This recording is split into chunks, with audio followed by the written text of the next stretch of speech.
Assalamualaikum warahmatullahi wabarakatuh. Selamat malam.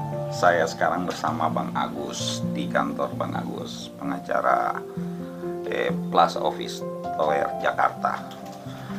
Bang Agus, ini saya ada informasi sedikit sekaligus menanyakan kepada Bapak pengacara ini tentang aset perampasan yang terjadi di Rubasan.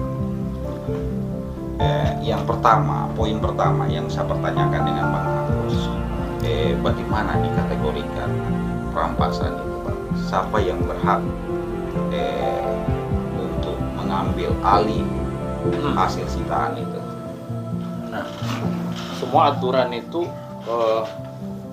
sejak saya beracara di pengadilan itu yang setahu saya adalah itu ditangani langsung oleh pihak misalnya gini, contoh kecil saja soal bahwa terjadi penyidikan terhadap kasus tersebut dan dilakukan perampasan aset. Nah, dilakukan perampasan aset itu biasanya dari hasil penyidikan yang kemudian dari penyidik itu bermohon kepada pengadilan. Rata-rata seperti itu. Jadi tidak ada serta-merta dasar otonom dari seorang penyidik atau penyitaan langsung, tapi mereka bermohon melalui pengadilan. Setelah pengadilan memberikan surat permohonan itu, baru dilakukan penyitaan. Begini Bang, saya tambahkan sedikit. Kemarin saya ini kepala Rubasan, Pak Us jelaskan, dia sedikit heran.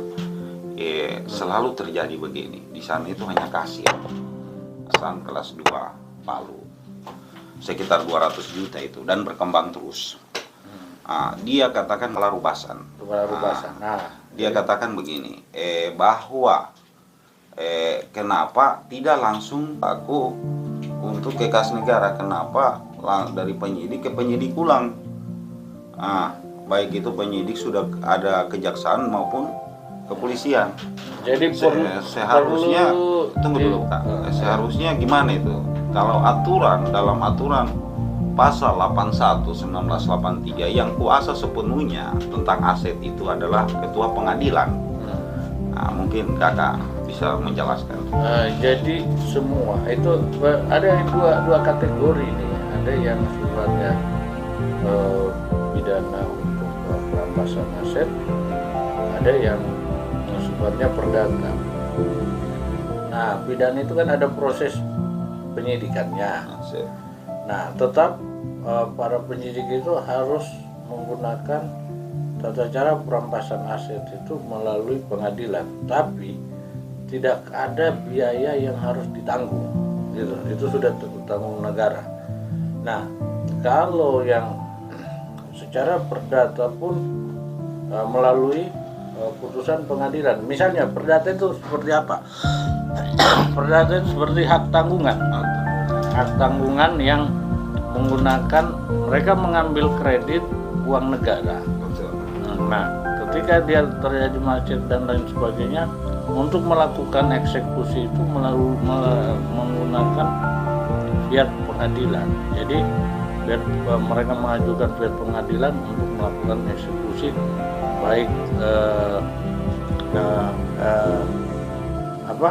hak tanggungan yang tidak bergerak.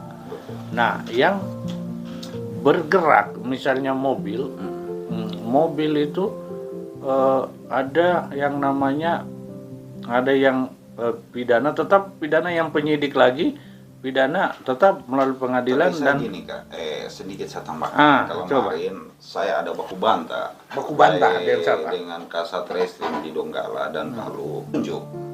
Saya tunjuk begini, ya kan? Mereka katakan kami ini hukum. Saya bilang penegak hukum, kami ini hukum yang eksekusi. Saya bilang bukan begitu berjiwa, itu bukan salah satu contoh yang baik, ya kan? Seharusnya jelaskan ke masyarakat. Kenapa harus demikian? Ini signifikannya yang terjadi. Saya masih penasaran sampai sekarang.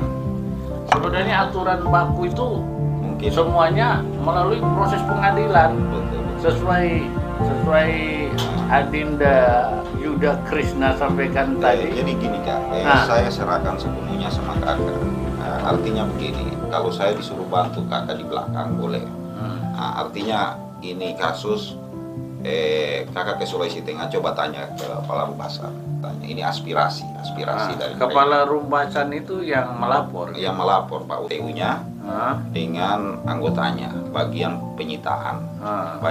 Penyitaan diambil itu dari Rumbasan. Iya, diambil bagian penyitaan. Lantaran masalah itu dia dipindahkan ke lapas anak. Di situ nanti kakak tahu. Jadi itu kasus kapan itu? Itu kasus udah lama. Oh, sudah kasus lama ini ceritanya. Tapi nanti kakak banyak kasus di situ itu. Nanti mungkin lebih terangnya nanti Bang Agus yang nanti saya akan kembangkan. Yang kembangkan.